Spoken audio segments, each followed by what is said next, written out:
I'm about to share something that literally saved my life and added decades to it. A simple daily walking routine that my cardiologist says has extended my lifespan by at least 20 years, possibly more. I know what you're thinking. Walking? That's it? That sounds too simple to be transformative. That's exactly what I thought 10 years ago when my doctor told me I had maybe 5 years left unless I made drastic changes. But I'm William Carson. I'm 70 years old. I live in Sarasota, Florida. And 10 years ago, at age 60, I was 287 pounds, had severe heart disease, type 2 diabetes, and was told I was headed for a massive heart attack or stroke within 5 years. Today, at 70, I weigh 192 pounds. My heart disease has reversed. My diabetes is in remission. And my cardiologist says my cardiovascular age is closer to 50 than 70. The difference? A daily walking routine I've maintained religiously for 10 years. Today I'm going to share the 7 critical lessons my cardiologist taught me about walking. Not just casual strolling, but strategic, purposeful walking that creates measurable health transformation.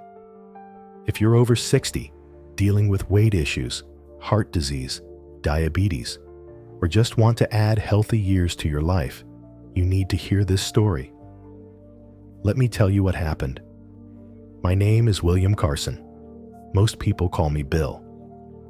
I'm 70 years old, and I live in Sarasota, Florida, specifically in the Gulf Gate neighborhood near Siesta Key. I've lived here for 28 years. My wife Linda and I moved from Illinois when I took early retirement at 52 from my career as an insurance claims manager. We fell in love with Sarasota immediately. The stunning white sand beaches, especially Siesta Key Beach, consistently rated the best beach in America. The vibrant downtown area along Main Street with galleries and restaurants. The Ringling Museum of Art with its beautiful grounds and Circus Museum.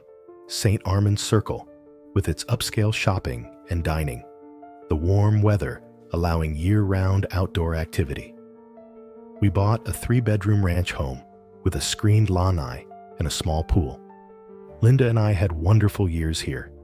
Beach days at Siesta Key or Lido Beach. Saturday mornings at the Sarasota Farmers Market downtown.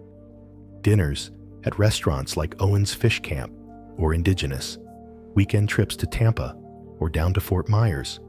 Going to spring training baseball games at Ed Smith Stadium watching the Baltimore Orioles. But by age 55, my health had deteriorated dramatically. I'd always been heavy, over 200 pounds since my 30s. But after retirement, I became completely sedentary. I spent my days watching TV, eating whatever I wanted, drinking beer, never exercising.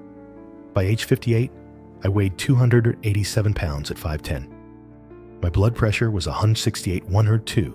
My total cholesterol was 298 mg/dl. My fasting blood sugar was 186 mg/dl, solidly diabetic. I had severe sleep apnea requiring a CPAP machine. I had constant knee and back pain. I was on 7 medications, 2 blood pressure drugs, a statin, metformin for diabetes, a blood thinner, a diuretic, and a medication for acid reflux. At age 60, everything came to a head. I started experiencing chest pain, pressure, and tightness that scared me. Linda insisted I see a cardiologist. I saw Dr. James Mitchell at Sarasota Memorial Hospital. After extensive testing, including a stress test, echocardiogram, and coronary calcium scan, Dr. Mitchell gave me devastating news. I had significant coronary artery disease with multiple blockages. My heart muscle was weakened, and based on my current trajectory, I had maybe 5 years before a major cardiac event, likely a massive heart attack or stroke. He said, "Bill, you're 60 years old, but your cardiovascular system looks like it belongs to an 80-year-old. If you continue on this path, you won't see 65. But if you make drastic lifestyle changes starting immediately, you might add 20 or even 30 years to your life." I was terrified. I had grandchildren I wanted to see grow up. Linda and I had plans for travel and retirement adventures. I didn't want to die at 65. Dr. Mitchell said surgery wasn't immediately necessary if I committed to lifestyle changes. He prescribed cardiac rehabilitation and gave me a detailed plan. The cornerstone? Daily walking, done correctly and consistently. He said, "Bill, walking is the single most powerful intervention for cardiovascular disease, diabetes, weight loss, and longevity.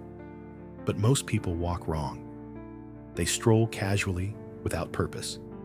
I'm going to teach you how to walk for maximum health benefit." That conversation 10 years ago changed my life. I implemented everything Dr. Mitchell taught me. 10 years later, at 70, I've lost 95 pounds, reversed my heart disease, put my diabetes in remission, eliminated 4 of my 7 medications, and feel better than I did at 50. Let me share the 7 critical lessons Dr. Mitchell taught me about walking for longevity. Lesson 1. Walk every single day without exception. Consistency is everything. The first lesson Dr. Mitchell emphasized was absolute consistency. He said, "Bill, walking 3 or 4 days a week helps a little. Walking every single day transforms your health. Your body needs daily cardiovascular stimulus to remodel your heart, improve insulin sensitivity, and maintain metabolic health. Missing days interrupts this process." He explained that daily walking creates cumulative adaptations. Each walk triggers beneficial physiological changes, improved endothelial function in arteries, increased mitochondrial density in muscles, enhanced insulin sensitivity, reduced inflammation. These changes compound over weeks and months, but only if walking is daily. Think of it like taking medication, he said. You wouldn't skip your blood pressure medication randomly. Treat walking the same way, non-negotiable daily medicine. Research strongly supports this. A 2019 study in JAMA found that walking every day was associated with 50% lower mortality risk, compared to walking 3 days weekly. Another study in Circulation found that daily walking specifically improved cardiovascular outcomes more than equivalent weekly exercise done in fewer sessions. I committed to walking every single day. For 10 years, I've walked 365 days a year. No exceptions for weather, holidays, travel, or illness unless I'm physically unable to leave bed. I walk in rain using an umbrella. I walk on Christmas morning. I walk when traveling by finding routes near hotels. This consistency has been absolutely critical to my transformation. Lesson 2. Walk at moderate intensity. Not a stroll, not a race. The second lesson was walking at the right intensity. Dr. Mitchell said, "Bill, most people either stroll too slowly to get cardiovascular benefit, or they try to walk so fast they can't sustain it. You need moderate intensity. Fast enough to elevate your heart rate and breathing, but sustainable for 45 to 60 minutes. He taught me the talk test. I should be able to speak in short sentences but not carry on a normal conversation. I should be breathing harder than normal, but not gasping. My heart rate should be elevated. He calculated my target at 100-120 beats per minute based on my age and condition, but I shouldn't feel like I'm racing. He explained that this moderate intensity, roughly 60-70% of maximum heart rate, is the sweet spot for cardiovascular adaptation, fat burning, and longevity. Too slow, and you don't stress the system enough to trigger adaptation. Too fast, and you create excessive cortisol and inflammation. Moderate intensity walking triggers all the right adaptations without the downsides. Research confirms this. A 2018 meta-analysis in British Journal of Sports Medicine found that brisk walking reduced mortality risk by 24% compared to slow walking. The optimal pace was approximately 3 to 4 miles per hour, a purposeful but sustainable pace. I walk at this moderate intensity daily. I track my pace using my Apple Watch. I average 3.5 miles per hour, completing 3 miles in approximately 50 minutes. My heart rate averages 110 beats per minute during walks. This pace is fast enough to feel like exercise, but sustainable long-term. Lesson 3. Walk for duration, not just distance. 45 to 60 minutes daily. The third lesson was prioritizing duration over distance. Dr. Mitchell said, "Bill, don't focus on hitting a certain mileage. Focus on walking for 45 to 60 minutes every single day. Duration is what matters for health outcomes." He explained that cardiovascular and metabolic benefits accumulate with time spent walking. The first 20 minutes depletes glycogen and starts fat burning. Minutes 20 to 45 is where the real magic happens. Fat oxidation accelerates, insulin sensitivity improves, arterial function enhances.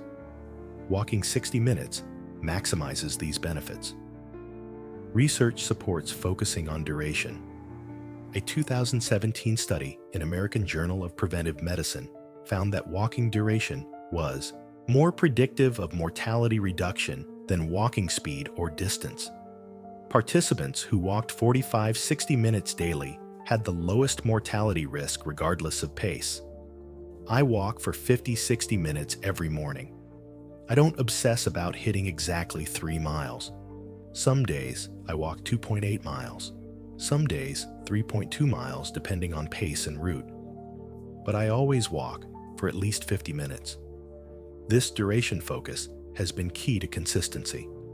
I never feel pressure to finish a certain distance if I'm tired or the weather is bad. Lesson 4. Walk in the morning before eating. Maximize fat burning. The fourth lesson was timing. Walk first thing in the morning before eating.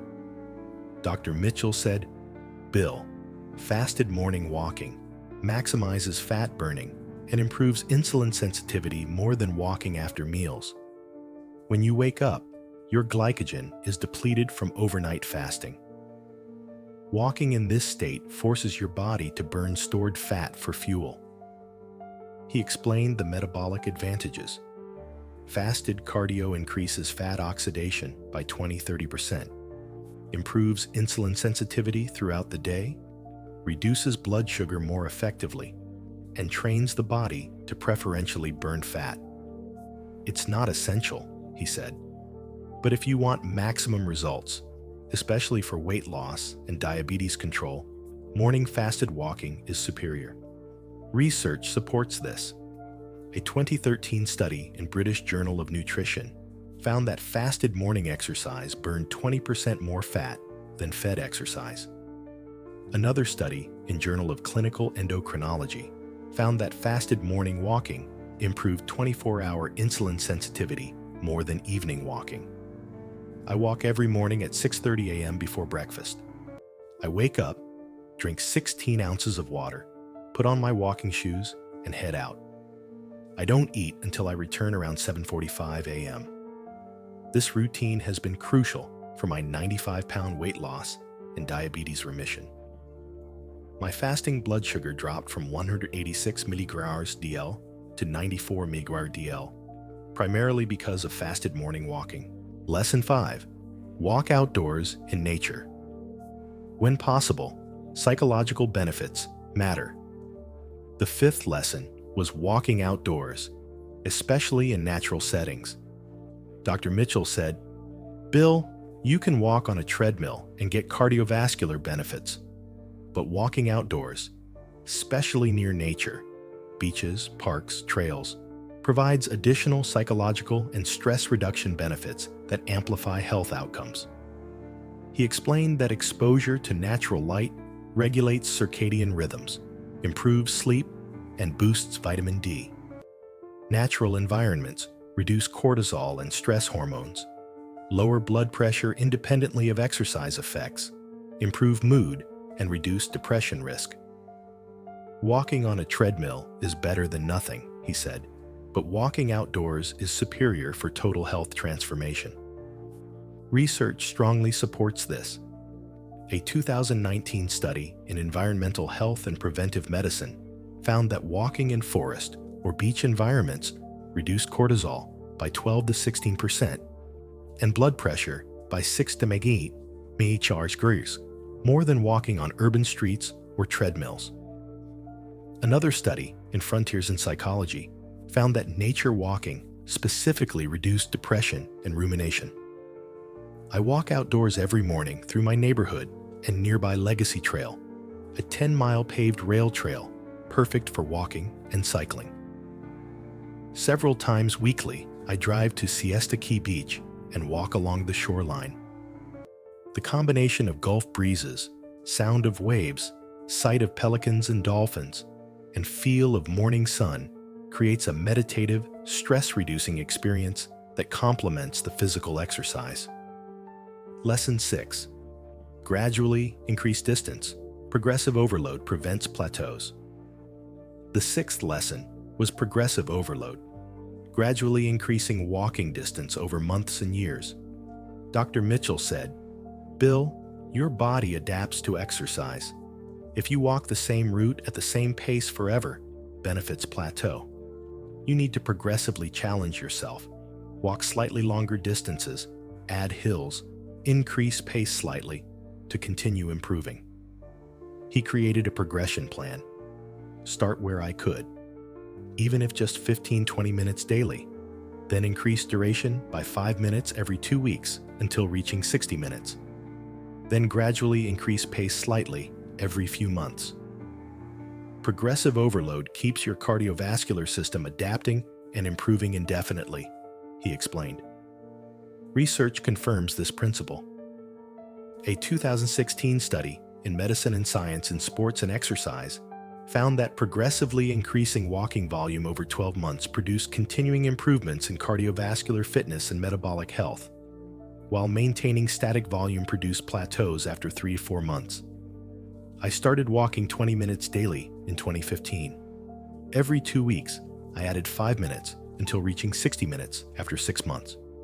Once comfortable at 60 minutes, I gradually increased pace from 2.55 mph to my current 3.5 mph over 2 years. Now I occasionally add challenge walks, longer distances like 5 to 6 miles on weekends, or walking hillier routes. This progression has prevented plateaus and continued improvements even after 10 years. Lesson 7. Track your progress. What gets measured gets improved. The seventh lesson was tracking progress objectively. Dr. Mitchell said, "Bill, motivation comes from seeing results. Track your walks, distance, duration, pace, heart rate. Track your weight weekly. Track your health markers, blood pressure, blood sugar, cholesterol, monthly or quarterly. Seeing measurable improvement reinforces consistency." He explained that objective data overcomes subjective feelings. Some days, you'll feel tired or discouraged. But if you look at your tracking data and see you've walked 300 consecutive days, lost 40 pounds, dropped your blood pressure 30 points, that data motivates you to continue even when you don't feel like it. Research supports self-monitoring. A 2018 meta-analysis in Journal of Medical Internet Research found that participants who tracked their physical activity with devices or apps maintained adherence 30% better than non-trackers and achieved better health outcomes. I've tracked every walk for 10 years using Apple Watch and the Health app. I know I've walked 3,650 consecutive days, totaling approximately 11,000 miles, equivalent to walking halfway around the Earth. I've logged every health metric in a spreadsheet: weight weekly, blood pressure monthly, lab work quarterly. Seeing these numbers improve over 10 years has been incredibly motivating during difficult times. The 10-year results. Medically documented transformation. After 10 years of daily walking, my health transformation is dramatic and medically verified. Weight dropped from 287 to 192 pounds, 95 pounds lost. Waist from 46 inches to 34 inches. BMI from 41, obese, to 27.5, slightly overweight, but dramatically improved. Cardiovascular health. Blood pressure dropped from 168/102 to 118/74. Resting heart rate dropped from 88 to 58 beats per minute. Coronary calcium score, a measure of arterial plaque, decreased from 420, very high risk, to 280, still elevated but significantly improved. Dr. Mitchell said arterial plaque rarely reverses, so this represents remarkable improvement. Diabetes. Fasting blood sugar dropped from 186 to 94 mmol/dl. A1C dropped from 8.4% to 5.3%, completely in normal range. Dr. Mitchell discontinued metformin 2 years ago because I no longer need it. Cholesterol. Total cholesterol dropped from 298 to 168 mg/dl. LDL dropped from 198 to 94 mg/dl. Triglycerides dropped from 245 to 88 mg/dl. HDL increased from 32 to 58 mg/dl. Medications. Eliminated 4 of 7 medications. Off diabetes medication completely. Off 1 blood pressure drug. Off diuretic. Off acid reflux medication. Still on 1 blood pressure drug. Half dose. Statin. Lower dose. And baby aspirin. Functional capacity. At age 60, I could barely walk 10 minutes without stopping. At 70, I regularly walk 60 minutes at a brisk pace. I can walk 6 to 8 miles on challenge days. My cardiovascular fitness has dramatically improved. Dr. Mitchell told me at my last appointment, "Bill, your cardiovascular age is approximately 52 years old based on your fitness testing. You've essentially reversed 18 years of aging. The daily walking you've done has almost certainly added 20 plus years to your lifespan, possibly 30 years. You were headed for death by 65. Now I expect you'll easily live past 85, possibly into your 90s, and with much better quality of life." Practical tips for starting your own walking routine. If you're inspired to start walking for longevity, here are practical tips. Start where you are. Don't try to walk 60 minutes immediately if you're currently sedentary. Start with 10-15 minutes daily. Add 5 minutes every 2 weeks. You'll reach 60 minutes within months. Invest in good shoes. Proper walking shoes prevent injury. I wear Brooks Ghost running shoes from Fleet Feet on Main Street in Sarasota. Replace them every 400-500 miles. Find safe, enjoyable routes. I rotate between neighborhood streets, Legacy Trail, and Siesta Key Beach. Variety prevents boredom and keeps walking enjoyable. Walk at the same time daily. Morning works best for me, but find whatever time you can sustain. Consistency matters more than timing. Track progress. Use a fitness tracker or smartphone app. Seeing progress motivates continued adherence. Be consistent through challenges. You'll face obstacles, bad weather, travel, illness, motivation dips. Walk anyway unless physically impossible. Consistency is everything. Combine with modest diet changes. Walking alone transformed my health, but I also reduced processed foods, sugary drinks, and excessive portions. You don't need extreme dieting. Modest improvements, combined with daily walking, create transformation. My message to you: if you're over 60, struggling with weight, diabetes, heart disease, or just want to add healthy years to your life, please start walking daily. Not casual strolling. Purposeful, moderate intensity walking for 45-60 minutes every single day. The science is overwhelming. Daily walking is perhaps the single most powerful longevity intervention available. I'm 70 years old. 10 years ago, I was given 5 years to live. Today, my cardiologist says I've added 20-30 years to my lifespan. I went from 287 pounds with severe heart disease and diabetes to 192 pounds with reversed heart disease and diabetes in remission. I feel better at 70 than I did at 50. Walking did this. If this story resonates with you, please leave a comment below sharing your thoughts. Do you walk regularly? Are you inspired to start? What obstacles are holding you back? Let's start a conversation in the comments. And please hit that subscribe button for more honest conversations about men's health, cardiovascular wellness, diabetes reversal, weight loss, and evidence-based strategies for adding healthy years to your life. Drop a like if this information was valuable. It helps other people find this content. Share this video with friends or family who need to hear this message. Remember, it's never too late to transform your health. At 60, I was dying. At 70, I'm thriving. Walking made the difference. I hope my story inspires you to take that first step, literally. Your future self will thank you.